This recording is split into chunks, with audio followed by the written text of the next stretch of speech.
Here's the pitch. Swinging a fly ball to right field. Pretty well hit. Freeling back at the wall. He jumps. It's gone. He did it. He did it. Pete Alonso with the most memorable home run of his career. Pumps his fist as he rounds second. It's a 3-run homer. He's given the Mets a 3-2 lead. They all pour out of the dugout. Alonso on his way to home plate. They're waiting for him. He hits the plate. He is first congratulated by Nimmo, hugged by Lindor. There are a dozen Mets waiting for him outside the dugout. Pete Alonso keeps this fairy tale season going with the fairy tale swing. You know, one more time, you know how much I love getting this channel demonetized, and I didn't play or sing the Playing with the Boys, so why don't we just ensure, courtesy of WCBS 880 AM, one more time, folks, just to know what we're dealing with here. Williams sets. Here's the pitch. Swinging a fly ball to right field. Pretty well hit. Freeling back at the wall. He jumps. It's gone. He did it. He did it. Pete Alonso with the most memorable home run of his career. Pumps his fist as he rounds second. It's a 3-run homer. He's given the Mets a 3-2 lead. They all pour out of the dugout. It's absolutely unbelievable what's happening out here, folks. Sports Mass Collective, episode 87. Jesus H. Booby effing Christ, because you can't swear in the first 10 minutes. That's what they tell me, and I'm not here to empty your coffers like these others fucking pathetic shows and beg for super chats. Just join the Patreon. Literally just something uploaded 5 minutes ago. Another thing, $3. Just support us that way. I'm not going to beg you for super chats. By all means, chat it. But anywho, that's all besides the point.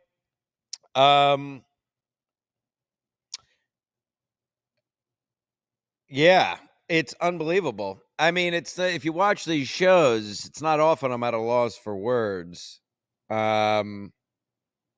Unbelievable is the only word. It's the only word, and as an English major, in the full definition of the word, something not to be believed. The Mets totally dead in the water. And let's start here. I was watching. I was at one of the soccer ball comedy clubs that I frequent to earn monetary income, since I'm not a pathetic podcaster and just beg for money every day. I just do a once or twice a week quality podcast. So I was at a soccer ball club working, but had the game on in the background there. Couple of other Mets fans, comics at the bar, bullshitting. And listen, I didn't have a great feeling about the Mets game last night to begin with. I thought once the Mets blew that 2-run lead in game 2 there, I thought that was kind of it. You know, we were kind of playing with house money anyway. Amazing Lindor home run, which, by the way, me and Mead did an hour live after that game on Monday from the best bar in America. And that is what is now up on the Patreon only. An hour with Mead and a fat guy Phillies fan named Phil, which is ominous, and now we're playing the Phillies. But anywho, so that game 2, up by 2 runs in the 8th. We blow the game, long story short. We know we don't have a bullpen. And I thought, all right, well, we gave it a run. That's it. And then you see, and I decided to give great feeling for game 3. Credit to Milwaukee, that stadium. I mean, I guess those Midwesterners are big and fat for a reason. They have nothing else to do. So they certainly filled it up, and they certainly were loud. I'll give them credit for that. Fat and loud. So my point is, they had momentum. They have nothing else to live for in the Midwest, you know. So they were loud, tough place to play. And that was going into the game. Then watching the actual game, I mean, dead as nits. Deader than dead. Lindor going into that 9th inning. Lindor was 2 for 3, and the rest of the lineup was 0 for 20-something. going into the ninth inning. Not a lick of offense. Credit to the pitching. Lost in all this, by the way. Credit to the pitching. Holding the Brewers at home with all the momentum to 2 runs for 9 innings with no bullpen. No bullpen to begin with for us. I mean, talk about stink. But that's what it's been all year. Decent starting pitching, a decent closer. A lot of people say he's a good closer, Edwin Diaz. I've never been a huge fan. I feel like he doesn't do it in big spots. But again, hey, I mean, a ton of pitches he threw this week, and he still pitched again last night. Credit to him. Butto was the one who gave back-to-back solo home runs. And remember, Pete Alonso dropped the ball in that inning, and they did not capitalize on it. They'll be thinking about that while playing golf, Midwestern fucks. Anywho, but the point is, going in the ninth inning, no hope whatsoever. So I actually, I headed home after the Mets at bat in the top of the 8th there, and we commiserating with my fellow Mets fans there at the Soccer Ball Comedy Club bar. I hit the dusty trail. I said, I've seen enough. Totally dead in the water. Leaving the center of the known universe, New York City, and there's no denying that. New York City is the center of the world, the center of the known universe. Everything else pales in comparison. That's why it's laughable when comics move to Austin and act like they're still doing something. You're just sucking the dicks of Gillis and Rogan. We all know what you're doing. Anywho, you just couldn't cut it in the biggest city in the world. Anywho, you just couldn't get spots, even though there's more clubs to get spots at, but you don't get a lot of spots, so you blame it on the scene and you blame it on politics. So you move to Austin and you pretend that it's because it's a cool new scene, but it's just because you couldn't cut it in the biggest city in the world. Anywho, that's besides the point. Francisco Lindor. So, yes, I'm sorry. I cut myself off. Hit the old dusty trail, driving up the Henry Hudson, a.k.a. the West Side Highway, listening to the dulcet tones of the great Hall of Fame announcer, Howie Rose. And as soon as you got that Lindor walk, there was something there. Walks in the postseason and close games are absolute killers. Totally changes the fabric of the inning, changes the fabric of the game, and once again, he did just that. The unsung hero in all this, besides the pitching last night, was Francisco Lindor. Continues to be in the center of it all. Definitely the team MVP. Lindor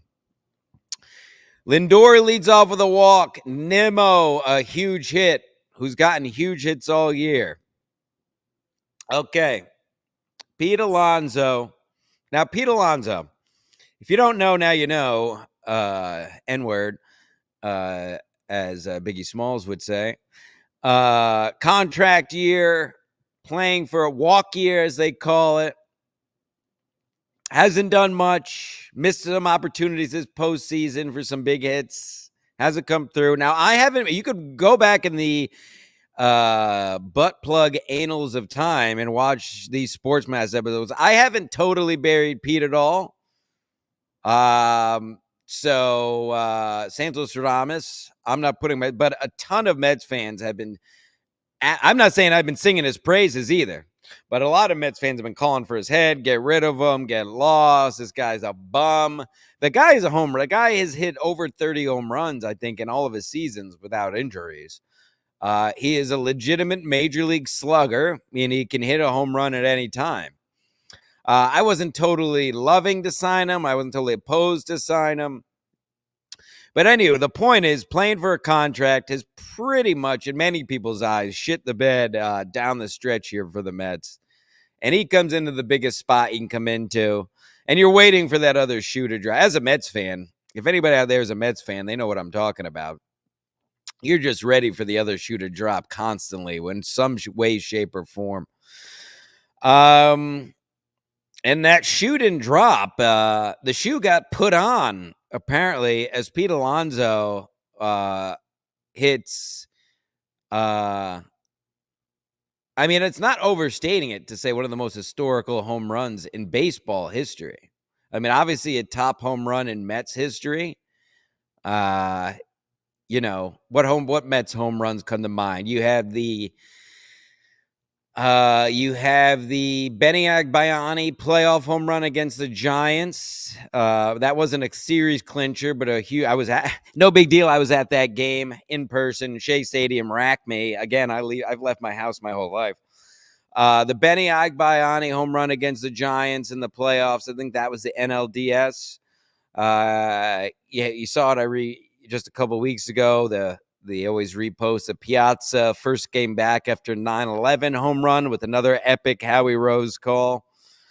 You got Piazza's. There was the regular season game, but the infamous 11-run eighth inning to come back on the Braves from 8 runs down that Piazza capped off with I believe it was a 3-run home run down the line to take the lead. Feel free in the comments, but as far as home runs go, there's been huge hits.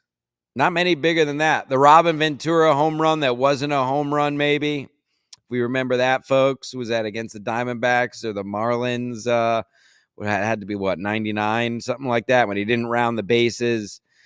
There's been some big home runs, but a series-clinching home run, that's about as big a spot as it gets on the road. Again, unbelievable. And I hate to be over dramatic. I like to make fun of everything. But as a Mets fan my whole life, as a sports fan my whole life, I think even if you're just a sports fan, I mean, that is unbelievable. From anybody, but especially from a guy, I think he's batted 120 up to that point in the playoffs. And that's as big a spot as you're going to get in baseball, just about. Short of a World Series, I guess. The stats been going around. You've probably seen it. That is the first time in baseball history a player has hit a go-ahead home run in the 9th inning or later in the postseason. I'll say that again if you want. The first time in baseball history, baseball that's been around almost 200 years, Major League Baseball, the first time ever a player has hit a go-ahead home run in the 9th inning or later in a postseason game. Unbelievable, unprecedented. He just got himself paid. Fine with me now.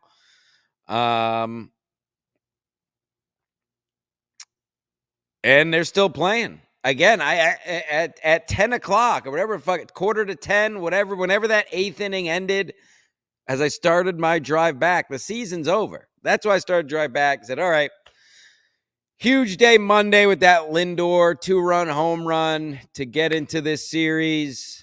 We're on house money. We looked good 2 nights ago. We looked good Wednesday night with the lead and then blew it. And then, all right, that was our chance.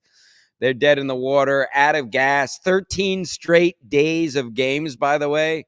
This is the Mets' first day off today in almost 2 weeks. Yeah.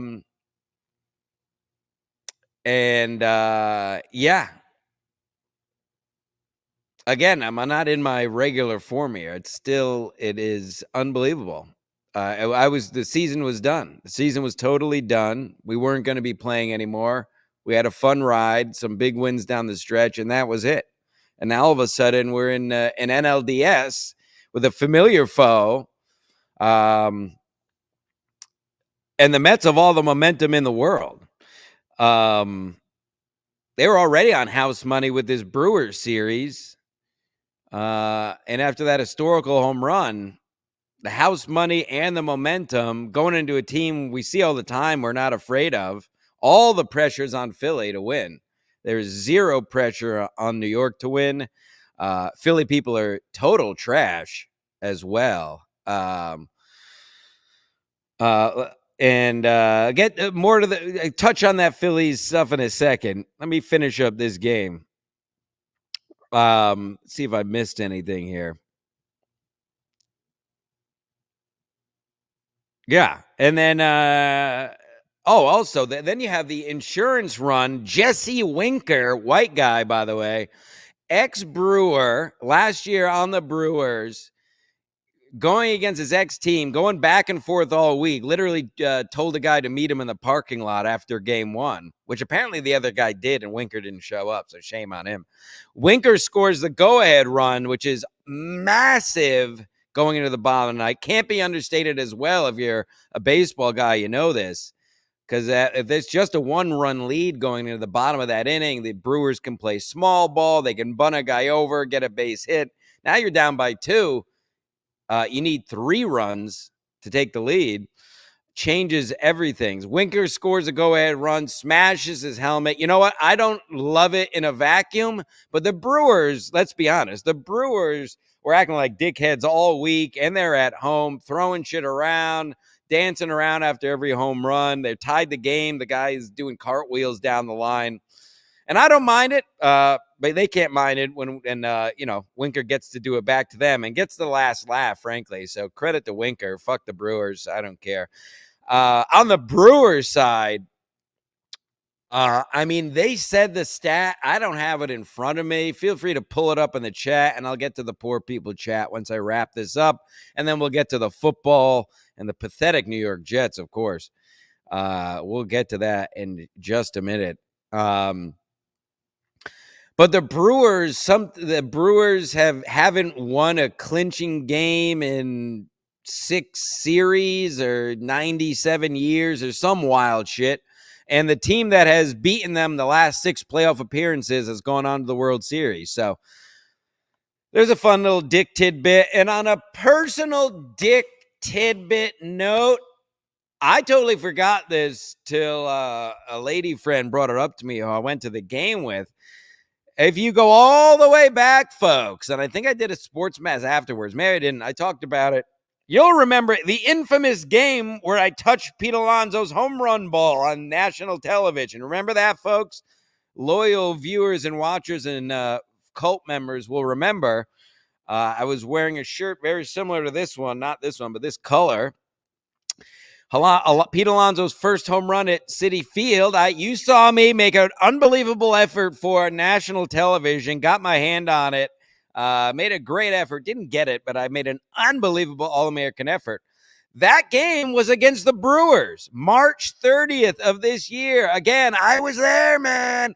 Leave your house. I leave my house. I'm in the history. I don't just cover it. I'm there. All these losers, all these other podcasts just cover shit they don't have any part in. I'm deep in the streets. I was driving on the West Side Highway listening to the Howie Rose call, looking at the Empire State Building. Okay? Choose your leaders wisely. Choose your podcasters wisely is the point. But it just all comes full circle. The Mets lost that game March 30th against the Brewers by 1 run. It was 8-7, and then the Brewers season ends on a Pete Alonso home run. Historical, unbelievable, unprecedented. My fellow Mets fans will agree. I don't even think I've fully registered yet because I so wrote them off with how dead in the water they were last night. Unbelievable. If you tuned in late, I started the show with the Howie Rose call because I don't care about money or all this shit all these other losers beg you for all the time. It's all about content. So, yeah, if you're watching live and tuned in late, feel free to start it over if you want to hear one of the great. And by the way, Howie Rose has a ton of amazing calls. He knows exactly. He doesn't overdo it when it's not needed. That was one of his great calls, maybe the best call he's ever had, which I don't say that lightly at all as somebody who's listened to Howie Rose broadcasts my whole life. Looking forward to the Phillies. Yeah, like I said, this Brewer series, as far as I was concerned, was house money. Whatever is more than house money is what we're on now. Maybe Victor knows. He's a degenerate gambler piece of shit. Somebody call Victor and ask what's better than house money. Not only that, a divisional team with the Mets. They played them, I think, 13 games this year. So nothing to be afraid of. They knew who we are. We know who they are. I saw that 5 of the 13 games they have played this year were decided by 1 run. So the Mets, obviously, you're not going to be scared of the Phillies anyway. Love this rivalry. And interesting, which was interesting to me, first time the Mets and Phillies have ever played each other in the playoffs. There's a fun fact you could tell your wife before you beat her. So this is going to be fun. I'm already looking at tickets, folks. Feel free to join the Patreon or Venmo my account at DaveD23. Looks like the cheapest tickets for the game and the first game back at Citi Field Tuesday are around $250. So feel free to send along $300 and I'll buy myself a beer and go to the game and I'll live stream it. It's all in your hands. I'm doing that tongue in cheek. I'm not actually pathetic like these people. You don't actually have to send me money. I will. I wish you would. But the point is, I plan to be back in the streets, folks. I'm always in the streets. If I'm not there, I'll be in Queens watching the game. If I'm not there, I'll be at the best bar in America. But I'm not going to just fart into my couch and talk about the same shit all the time and expect you people to care, because you shouldn't. Expect better from your podcasters. I keep, and I know this isn't for this show. We'll talk more about this on the Ski Mask show coming up live at 1:00. But boy, do these other shows have just gone down the drain. I've actually cracked into whole new areas of podcasting because this whole this gay verse stuff is just insufferable. I don't know how you people do it or care about it. Anywho,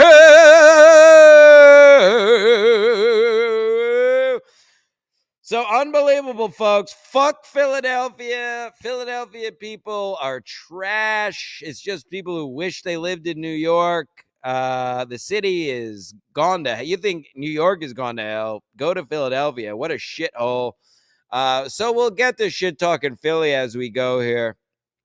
But that's the State of the Union. Totally unbelievable what's happening out here, folks. Now, a quick check. I haven't pulled it up, but I see there's a decent amount. Quick check of comments before we move on to the football. Blah, blah, blah, blah, blah, blah. Da, da, da. Yeah, if you didn't super chat it. He's a member, I'll read it. Johnny Chopskis, is Ski still on that Somali Pirar? You talking about nose clams? Oh, I got a story to tell about how hammered I got Tuesday. But I'll save that for Ski Mask Collective coming up after this, because that's more for that show. Ski got shanghaied. I don't know what you got. I don't know if nobody. I'm surprised nobody clipped it, by the way. But Ski Mask was talking about how he's on food stamps now on last week's Ski Mask Collective. So I don't know if people didn't. We got a ton of views on it. I guess people just assumed he was on food stamps. I thought he was going to get, people were going to clip and try to make fun of him for it, even though it's free publicity. Thanks. Da, da, da, la, da, da, da, Tommy 7 names. We got the teamwork to make the dream work. Unbelievable. Oh, my God, you should have heard what I was saying. What I was playing at the best bar in America. Da, da, da, da, da, da, da, da, da. You have said on record that Ray is funny and a very good. Ray is a decent comic and he's funny and he's more of a comedian than Kevin Brennan in 2024. Gino and Ray DeVito are both better comedians than Kevin Brennan in 2024. You can clip that. Kevin Brennan isn't a comedian anymore. Gino's doing shows at Governors this weekend. Ray's doing multiple shows a week. Again, you cannot like it, but that's the fact. Kevin Brennan is no longer a comedian. He's a shitcaster. I would love if he got back out here. But yes, as of October and pretty much all of 2024 and 2023, Ray DeVito, Gino Bisconti, Chad Zumock are all better comics than Kevin Brennan, because Kevin Brennan's no longer a comic. He's a shitcaster, pay pig, begging for super chats, old guy. Rack me. I mean, again, I'm not, and that's not even talking shit. That's just fact. So you can go ahead and be ball washers and stuff, but that's again, I leave my house. I'm in the clubs. I don't just watch other people's shows and watch fucking vegetables and oranges and these fucking losers with masks on their head. We were the original mask and we did it as a tongue-in-cheek joke. Now guys are fucking doing it. It's just embarrassing. So again, I don't follow any of this shit anymore because it's all such garbage. But that is the truth of the matter. Yes, Gino's got shows in Governors this weekend. Ray's got monthly shows at one of the biggest comedy clubs in New York. So say what you want. You could listen, Kevin Brennan. You can believe everything he says if you want, then that makes you a sheep ball washer. Anywho, let's get back to sports. The New York fucking Jets. By the way, Husey, the numbers, the Patreon numbers are huge in the last week. Thank you, everybody who joined. All the numbers coming across my desk. I mean, the last few weeks of this show and Ski Mask show have been unbelievable how they performed. So thank you, everybody, for the audio listens and the future listens. I never pay attention to who we go against live. That's why I don't really give a fuck about live or super chats. No offense. It's fun. But I don't really give a shit because I don't pay attention to these other people. I do what I want to do because I'm an alpha. But the absolute numbers that are coming across for guys who aren't even comics, just pure entertainers, unbelievable. So thank you, everybody. We're doing unbelievable these days. And keep joining the page. It's jumped a ton in the last week. Like I said, new media just went up. The New York Jets with one of the most pathetic losses in recent memory, which is saying a lot for the Jets. If you know the Jets, totally pathetic. 10-9 loss to a Tennessee Titans team. Was it the Titans? I blocked it out. Who the hell did we play? I mean, I honestly blocked it out. It was the Titans, right? Here's the thing, and I know this was a week ago now because I only do shows once a week because I have respect for the people who watch the shows and keep the quality over the quantity, unlike all these other shows, which is just give you the same slop every day and I have no idea why people watch it. Anywho, hey, don't ever do this many pop-ups. Hey. It was the Titans, right? Why is it so fucking hard to pull up? Jet schedule. Holy shit. I don't know. Am I the only one who thinks Apple is getting worse the longer they stick around? I mean, it was the Broncos, Titans, Broncos. Who gives a shit? Bo Nix sucking dicks. And the Jets couldn't put it in the end zone with a Hall of Fame quarterback, with one of the best young running backs in the league, with one of the best supposed wide receivers in the league. And he got Breece Hall, who looks like he forgot to play running back, how to play running back last week. You got Aaron Rodgers and the receivers not knowing what routes they're running. You got guys committing ridiculous unsportsmanlike conduct penalties when you finally get in the red zone coming down the stretch. There's a ton of people to blame. But it looked like nobody knew they were playing the game. Did the Jets not know they had a game last Sunday? I mean, I've said it once. I've said it a million times. I don't know how Robert Saleh is still the head coach for this team. It is. I mean, he's terrible. He's terrible. The guy is cheerleading. I mean, they made a field goal. They made that field goal to go ahead. I think it was 9-7. And he's jumping up and down on the field. He's going nuts. Robert Saleh, you're the head coach of the team. You're not a cheerleader. Have some composure. Embarrassing. And I said that as soon as it happened. I said at the time, what is this guy doing? Jumping around? You haven't scored a touchdown? Supposed to be a Super Bowl contender? You're jumping around for a field goal? The game's not over yet? Pathetic. The team wasn't even ready to play. There was no game plan. What was the game plan? They never ran the ball. They never established a run game. Refused to take any kind of momentum when they did get big plays. I mean, with 4 games in, they don't look great. I was hopeful. Again, Mets Jets fans, it's hard to be hopeful and look it on paper before the season. This is pathetic. That was pathetic last week. I mean, as embarrassing as the Jets get, which is very embarrassing if you know the New York Jets. By the way, this is a sports show. I'm an All-American athlete. I grew up an athlete. I grew up listening to WFAN Sports Radio 66 New York. So sports entertainment, if you will. This is not a comedy show. This is about very serious show about very serious topics. So if you like old men talking shit about each other, go watch one of those other shit shows. We're done with that. Literally, if you like the Dabbleverse or any of that, and I said this before, stop watching this channel. We don't need you anymore. We get a ton of views without you losers. So go watch your shit bullshit. And we're done with you. We're cutting ties, as we keep saying. We've never been a part of this Dabbleverse gay shit. And we're consciously moving in another direction away because they're all such it's just embarrassing to be affiliated with all those losers now. It's gotten so bad. Anyhow,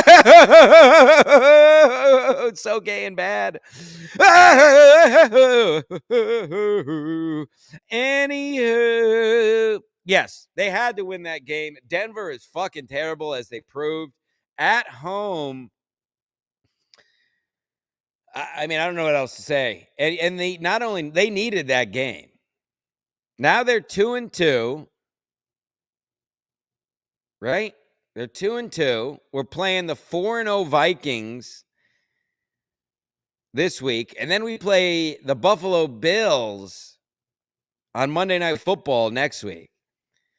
So the win last week that they were supposed to get against the shithouse Broncos, that win would have put them in a position where they could have afforded to lose one of these next 2 games against a 4-0 team and against a dangerous Bills team the week after. And now they don't have that. They lose these next 2 games, they're 2-4. I mean, 2-4 going into week 7. Almost halfway through the year. By the way, going into week 5, I tell you this every year. We're a quarter of the way through the season. NFL is the quickest season in sports. You got to enjoy it. That's why I tell you all the time. Beat your wife. Estrange your kids. Send your kids to a foster home until February. There's just no time. You have to watch these NFL games. It's the quickest season in all of sports. We're already a quarter of the way through this NFL season right now as we speak. Now, I will say this. I think the Jets win, and we'll get to my picks. We'll pick all the games in a minute here. I do think the Jets win against the Vikings. I think the Vikings have done, I've watched a bit of the Vikings. I think there's a bit of smoke and mirrors in Minnesota. We know, Jets fans know better than anyone who Sam Darnold is. Good for him on one hand, but he's at best a game manager. A Brock Purdy type. I've always said I don't think he's a fine quarterback. He's not a great quarterback. He just has great weapons, and he's a game manager. Darnold isn't even a good quarterback. He's an okay quarterback, and he has a nice team around him in Minnesota. So I think all signs point to, let's be honest, I think even being unbiased, I think all signs point to the Jets win in London. London, by the way, another London game. Oh boy, how much does Roger Goodell love money? They play games 9 days a week if they can get the players to sign off on it, the NFL. And they try to act like they're growing the game. You're growing the bank accounts is what you're doing. Trying to play in London. You're trying to, like the Thanksgiving week, they play Monday, Wednesday, Thursday, Friday, Saturday, Sunday. They'd play 9 days a week if they could somehow pull it off. So the fact that these London and all these international games are anything but money grabs, you're kidding yourself. Don't be a sheep. You're the same people that probably think, talking about the same people every day is funny. If you believe these international games are anything but money. Anyhow, 9:30 a.m. in London on Sunday. I might start drinking at 9:30 a.m. on Sunday, especially after the Mets beat the Phillies' ass on Saturday evening. But yes, The Mets have all, in a sick way, the Jets have momentum. Rodgers is a competitor. He was embarrassed last week. He's getting all the questions about Salah. Brees Hall was embarrassed last week. The defense, even though they gave up 10 points, the defense got embarrassed. They gave up big yards when they couldn't. This was to be a great defense. And meanwhile, on the other end, you have the Vikings who are at 4-0. They're on top of the world. You just see them. It's about time they lose a game. They are not a 4-0 team. This is not a world beater team. So I think the Jets do get a win this week, which they'll need. And then it'll come down to a huge game next Monday, 2 Mondays from now, against Buffalo. Let's take a look. Quick recap of last week. Told you the Bills-Ravens game. We were going to learn a lot. Stancil Stradamus, and we did. As suspected, as Stancil Stradamus called it, Ravens took care of business. Ravens and Chiefs. Let's get to the point. Ravens and Chiefs are the best team in the NFL until proven otherwise. That's the cut and dry of it. Chief Chargers, another Stancil Stradamus special. I told you these games between these divisional teams are always close between the Chiefs and Chargers. It was a 17-10 win for the Chiefs. Storyline from that, Rashee Rice is out. Look for Xavier Worthy. He's the next big thing, if you didn't realize that already. The fastest man in the NFL. Jags are 0-4. I can't imagine this can keep on. Trevor Lawrence is a good quarterback. They have Christian Kirk. They have some weapons there. The defense is having cataclysmic failures.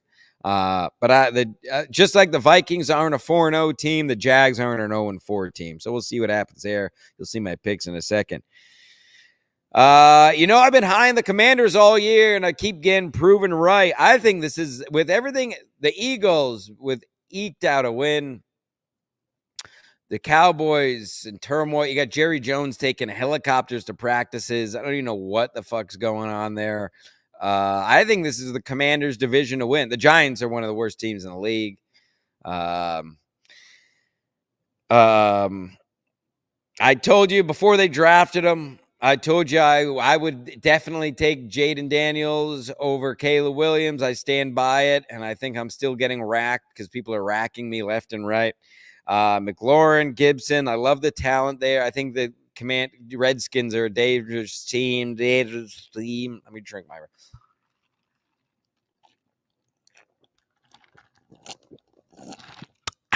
That's broadcasting, folks.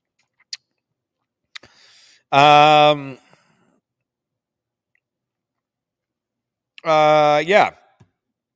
All right, let's move on to week 5. Last night, it was a good game. It was a good game score-wise. It really wasn't a good game, and I barely was keeping an eye on it with what the Mets were doing, the history Pete Alonso and the Mets were making last evening. You know me. It's why I don't like college. There's no defense being played, and there was none played last night. I mean, is that quintessential Kirk Cousins, or is that quintessential Kirk Cousins? Just a stat compiler. He had 509 passing yards and still almost lost the game. I mean, he blew a pass at I forget who it was, wide open guy in that fourth quarter would have sealed the game, and he missed him. Kirk Cousins is a classic compiler. I know he had the touchdown pass in overtime to win it, but that is what Kirk Cousins does. He's the opposite. He's the opposite of a guy who's better. He's a guy who he plays better on TV than he plays on the field, which is hard to do because he has sexy plays. He makes some big plays, but they're in weird spots, and they're usually plays in spite of himself. Like I just said, that game should have been won in the fourth quarter, and he just 509 yards, and he didn't play well. I've never liked Kirk Cousins. I like the Bucs a lot. The Bucs continue to play well. Tough loss last night, but I still like the Bucs, and I'm still not sold on the Falcons. I've been saying all year, a lot of people are riding the Falcons' dick. I don't see it. Last night, even though they won, just backed it up more. There's no defense. You look at I was looking at them this morning. I didn't bother writing it down because I'm not gay and I'm not a nerd. But if you look at the Falcons, you can pull it up on your own. The Falcons defense is one of the worst in the league in almost every category. So no, I stand by everything I said. Stanislaus, the Falcons are vastly overrated. And won't be going anywhere this season. Meanwhile, I even though the Bucks lost, I still like the Bucks. I think they have something going on there. Let's do the weekly segment, and then we'll get into the picks and get our dicks out of here. Let's do our weekly segment where we look up the college football scores from last week and look how terrible NCAA football is compared to the NFL. Da-da-da-da, take a look at my boyfriend. He's the only one I got. Take a look at my girlfriend. He's the only one I got. Yeah, that was Gym Class Heroes' girlfriend. Beautiful version. You're welcome for that. Hope I didn't get demonetized. It was so good. Let's take a look at some scores from college football from last week. Kansas State, Oklahoma State, 42-20. UNLV, 59. Fresno State, 14. Texas, 35. Mississippi State, 13. Clemson, 40. Stanford, 14. Iowa State, 20. Houston, 0. Ohio State, 38. Michigan State, 7. College football fucking sucks. Penn State, 21. Illinois, 7. That's not too bad. This one's bad. LSU, 42. South Alabama, 10. Why even bother playing these games? Seriously. Condense Division 1. Make a Division 1 like gold tier, where it's teams that are like the top 20 teams playing a different league, because this is all pointless. Boise State, 45. Washington State, 24. Oregon, 34. UCLA, 13. You'll go all season in the NFL and not see score discrepancies that massive. Terrible, terrible, terrible. All right, let's get to it. This show was about the Mets. I don't really give a fuck about football. Patreon.com, Ski Mask Media. We don't beg for super chats here. We just do real shows. That's the best way to support us. $3. We had 4 different clips uploaded this week. One just uploaded right before we started here with me and Mead from the best bar in America. None of these other people even leave their houses. Take a look at my boyfriend. He's the only one I got. I want to suck his asshole because he has an asshole a lot. I go down to the store. Take a look at my boyfriend.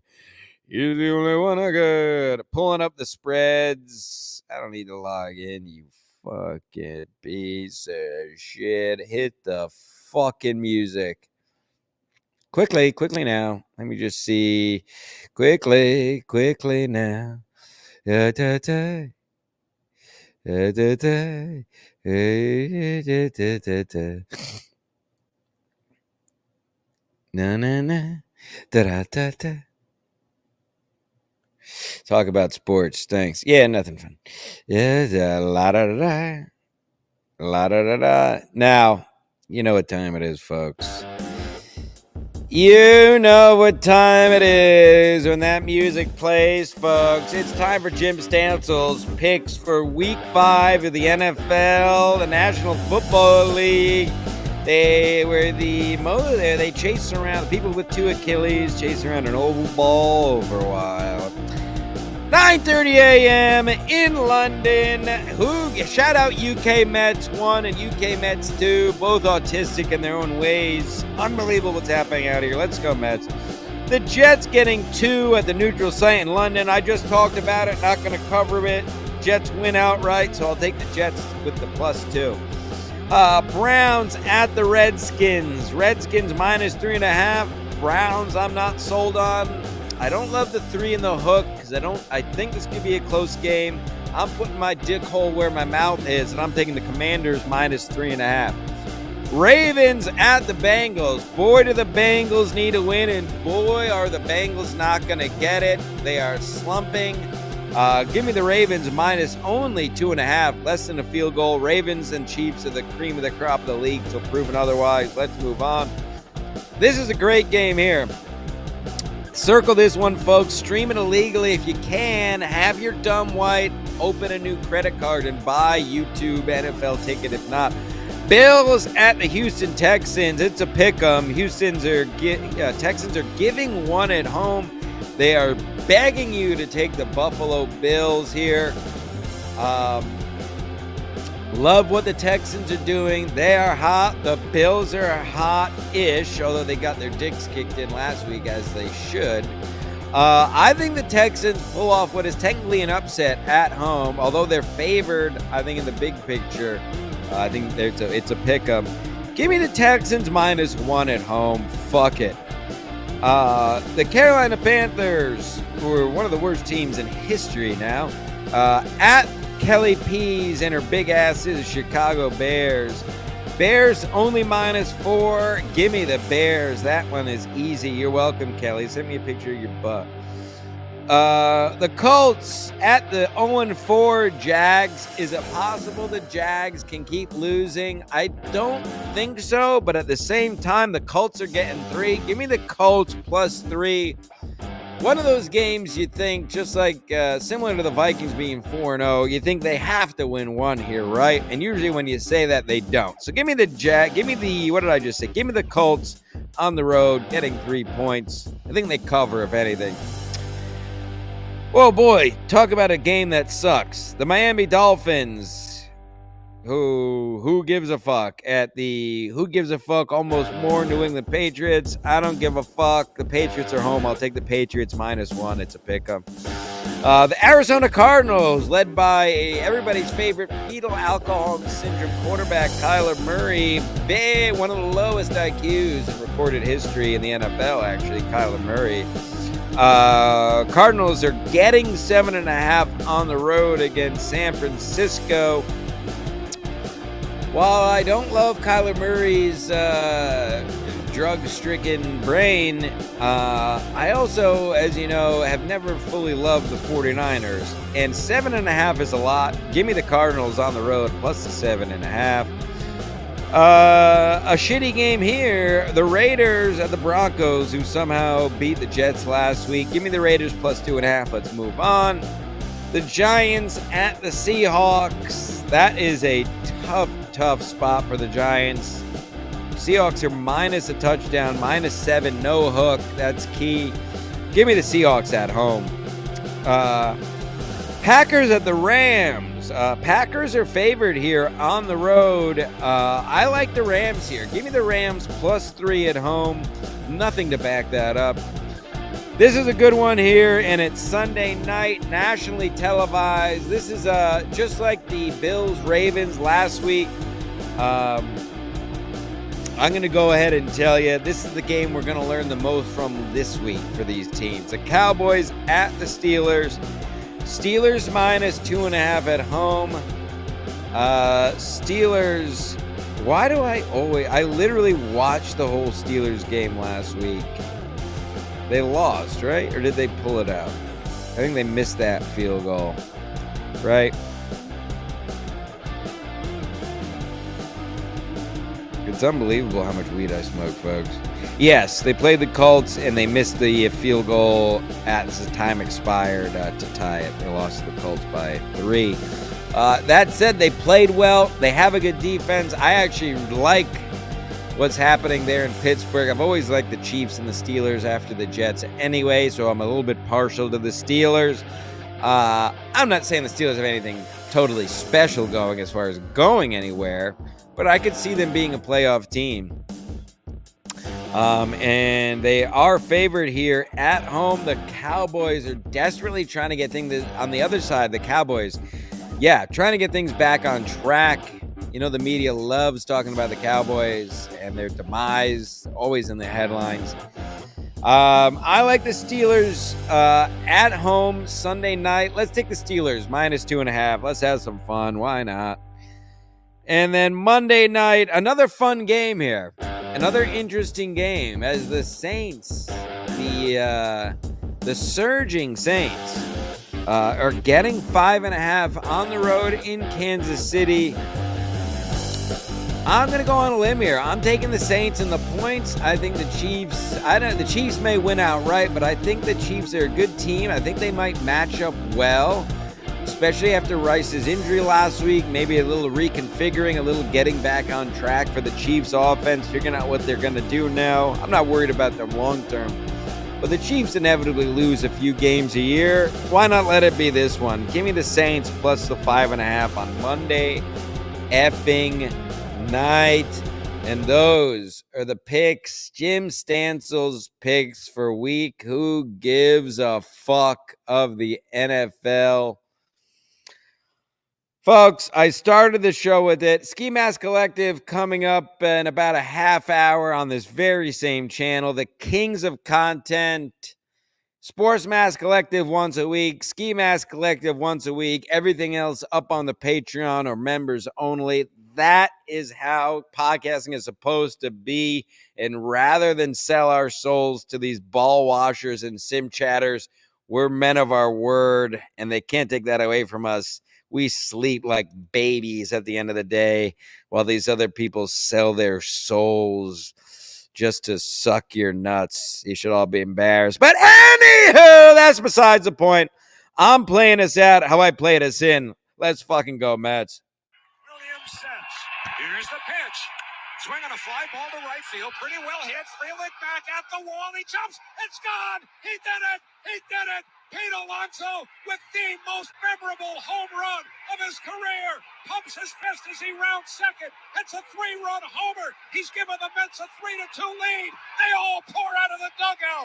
Alonso on his way to home plate. They're waiting for him. He hits the plate. He is first congratulated by Nimmo, hugged by Lindor. There are a dozen Mets waiting for him outside the dugout. Pete Alonso keeps this fairy tale season going with the fairy tale swing of his career. 3-2 New York. Count all the troops. Good night, folks. Let's go, Mets. Fuck Philadelphia.